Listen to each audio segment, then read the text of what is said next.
Every fake number app failed me on Fiverr until I found this. If you're trying to protect your privacy when signing up for Fiverr but keep getting rejected, you're not alone. Those free virtual number apps, they don't work because Fiverr blocks VoIP numbers. Here's what actually works. MobileSMS.io provides real SIM-based numbers, not internet-based ones. That's the key difference.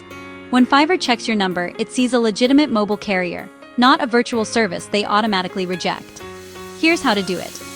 Visit MobileSMS.io. Add credits to your account, then choose a long-term rental plan. For most people, the 30-day all-services plan works perfectly.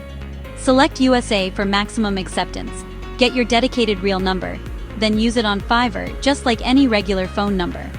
The verification code comes straight to your MobileSMS.io dashboard. The best part? You can use this same number for ongoing verifications and two-factor authentication. No more worrying about spam on your personal number or failed verifications.